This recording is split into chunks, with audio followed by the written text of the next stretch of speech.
If you play chess, you've been there, right? You're grinding puzzles, you're studying openings, you're playing games, but that rating, it just won't budge. It is the dreaded plateau.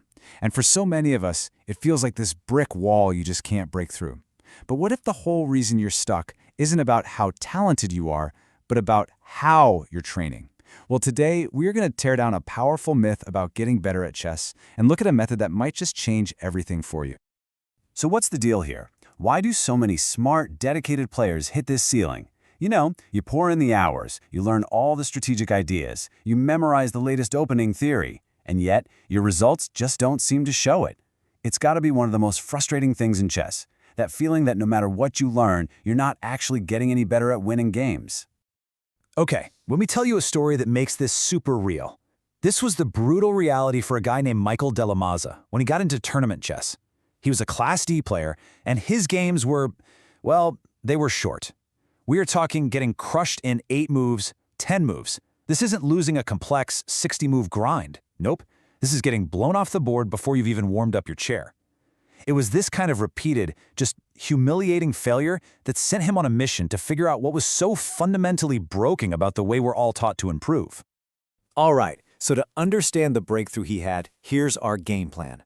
First, we're going to look at that improvement plateau and why the usual advice just doesn't work. Then we'll expose the big myth, this confusion between chess knowledge and chess ability. After that, we'll talk about building the tactical foundation, the real engine of your game. Then, we'll get into the nitty-gritty of how to calculate better. And finally, we'll put it all together into a training plan you can actually use.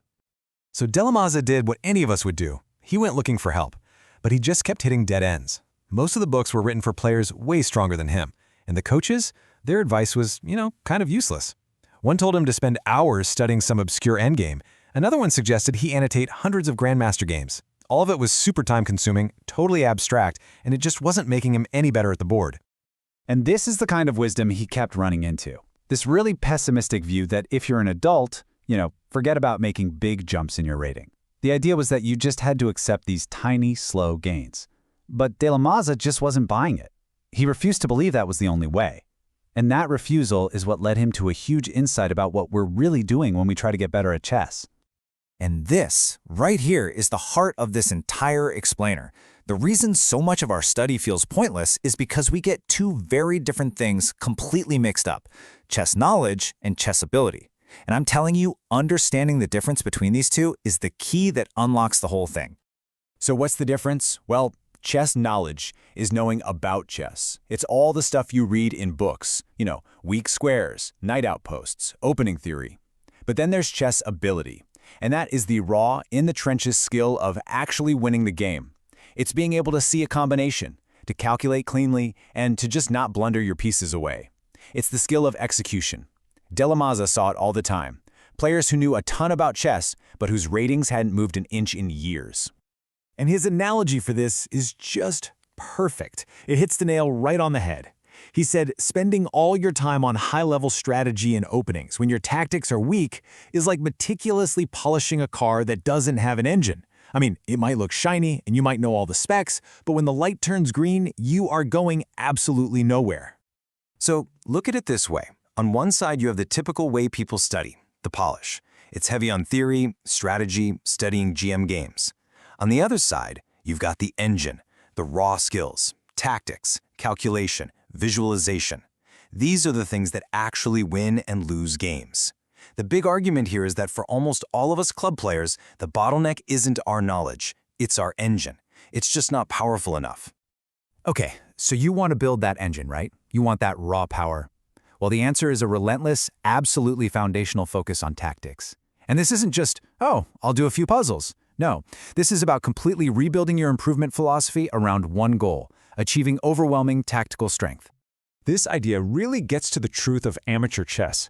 When Della Mazza hooked up a computer to analyze club-level games, the evaluation bar wasn't some smooth, gentle wave. He said it was full of big, squiggly lines. These huge, violent spikes where one player makes a massive tactical mistake and the game just completely flips. And in a world that's dominated by these squiggly lines, all that subtle positional stuff, it's basically meaningless. I mean, just look at a complex position like this one.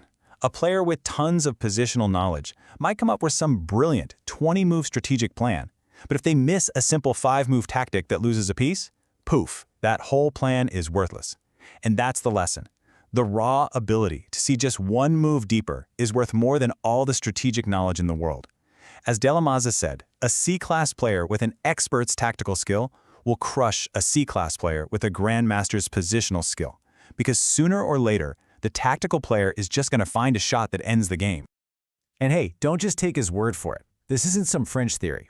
Grandmasters are saying the exact same thing.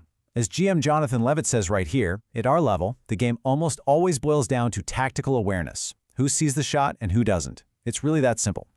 Building your tactical engine isn't some shortcut. It's about fixing the single biggest thing that decides your games. Okay, so I think we've established the why. Big time. Now let's get into the how. How do you actually train your brain to calculate better? This isn't some kind of magic. It's a set of real, structured techniques that you can learn and practice to build that engine one move at a time. So here are 5 killer techniques from an international master. First, always identify a few candidate moves. Don't just stare at the board randomly. Give your brain a structured starting point. Second, make it a reflex to scan for all checks, captures, and threats, for you and for your opponent. Seriously, this is your anti-blunder shield. Third, always calculate the forcing moves first. They're way easier to calculate because they limit what your opponent can do. Fourth, you have to consciously practice visualization. When you're analyzing a game, don't just move the pieces on the screen. Force your mind's eye to do the work. And finally, number 5, and this is maybe the most powerful, find the defense, then break the defense. You actively look for your opponent's best response to your idea, and then you figure out how to smash it. Now, here's an amazing little calculation hack. When you have a long line of captures, trying to visualize the final position is super hard, right? It just fries your brain. So here's the trick. Don't. Instead, just keep a running score in your head. Like, okay, I take his knight, I'm up 3. He takes my bishop back, we're even. I take his rook, now I'm up by 2. You're just tracking the material. By simplifying it like that, you can calculate so much deeper and more accurately without getting lost. So we have the big idea. And we have the tools. The last piece of the puzzle is putting it all together into a routine you can actually stick with. A structured plan makes sure you're building all the skills you need, with that new, powerful, tactical core at the center of it all. So let's see what that blueprint actually looks like. All right, here's a sample week for someone who has maybe 10 hours to work on their chess. Now notice, it's not just tactics. Playing serious games and then analyzing your mistakes, that's still the biggest chunk of your time, as it should be. But look, tactical training has its own dedicated, consistent time slot. It's balanced. You're still doing your openings, you're still learning endgames, but it's all built on top of that tactical foundation you are making stronger every single week. And here's another key point. When you do study those other areas, be smart about it. Be efficient. A book like Silman's Endgame course is just brilliant because it's structured by rating. If you're a beginner, you learn the absolute essential checkmates. You don't get lost in master-level theory that has zero relevance to the games you're actually playing. This stops you from getting overwhelmed and makes sure every minute you spend studying is actually helping you. So it all comes down to this massive shift in your mindset. You're not just passively studying chess anymore. You are actively training your ability to win. Your number one priority is to build that tactical engine. You're going to value raw calculation way more than memorizing some opening line. You're going to treat your mistakes not as failures, but as the most valuable data you have. And you're going to do all of it inside a structured, repeatable plan. So in the end, it really all boils down to this one question. I want you to take a hard, honest look at how you spend your chess time. Is your routine designed to just fill your head with more abstract knowledge? Or is it designed to sharpen the single most important skill you have, the raw ability to find the winning move and execute? Because the answer to that question could be the difference between staying stuck on that plateau forever and finally breaking through.